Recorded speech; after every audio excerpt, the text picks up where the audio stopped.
बैठो यहां पे।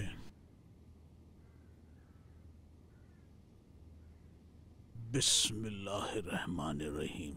अच्छा, तो ये बताओ कि गोली का क्या मामला है? मरजान ने अपनी नस काटी क्योंकि मैंने उसको मना कर दिया था। नजर ने इस बात पे गोली चलाई और नफीस गोली के सामने आ गई। इस बात पर मुझे गुस्सा आ गया। मरजान ठीक है? ठीक है, पता नहीं ठीक रहेगी भी या नहीं। दोबारा ऐसी हरकत न करे। मैं उससे मिलके इस मामले में बात करता हूं। बात कीजिए, जरूर बात कीजिए, और इस घर के पागलों से भी बात कीजिए। मरजान का तो दिमाग खराब हो चुका है, लेकिन नफीस को क्या हुआ कि गोली के सामने आ गई। अच्छा, बात करता हूं उससे, पर तुम बात करो तो बेहतर है, क्योंकि इंसान बात करते हैं, चिल्लाते नहीं। मैं चिल्लाया लेकिन खौफ से। पर खौफ से तुम यकीनन बहुत डर गए थे, ये पता है मुझे। पर तुम्हें तो उस लड़की से इजाजत लेनी थी ना? बोलो, ऐसे हम सफर बनोगे उसके? जो वादा किया था उसका क्या होगा?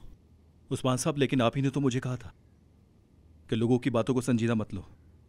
मैंने कहा भी था कि लोग इस बात को नहीं मानेंगे, लेकिन आपने यही कहा था, दोस्त बनाओ, अल्लाह इस बात की हकीकत जानता है, लोगों की फिक्र मत करो। लेकिन इन्हीं लोगों ने नफीस को मारना चाहा। अब आप बताएं हम क्या करेंगे इस बारे में? क्या किया उन्होंने? आज हॉस्पिटल के बाहर उन लोगों ने हमें मारने की कोशिश की। यह हम सबका गुनाह था, नफीस का कसूर नहीं था, लेकिन सजा फिर भी नफीस को ही मिली। जानते हो इस बात को? जाहिल की तलवार मासूम की गर्दन को ही चीरती है। मगर ऐसा क्यों? वो लड़की मजलूम है उस्मान साहब। वेदात की कैद से बचकर उस पर यहां पर जुल्म हो, ऐसा नहीं होना चाहिए उसके साथ। बताओ बेटा, मजलूम पर हाथ उठाने वाला अपना दिफा कैसे करेगा? वो उससे कहेगा कि तुम मासूम नहीं हो। बिल्कुल सही कहा। गलती मेरी ही है।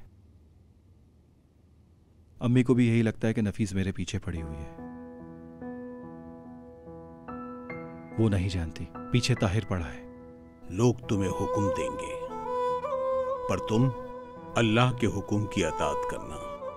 अल्लाह से तुम ये कभी नहीं कहोगे कि तुम्हारे कितने मसाइल हैं। मसले से कहो कि मेरे पास अल्लाह की जात मौजूद है। इंशाअल्लाह कहूंगा। तुम कहोगे।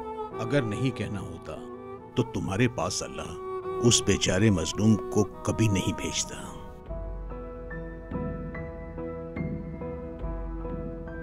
शुक्रिया उस्मान साहब।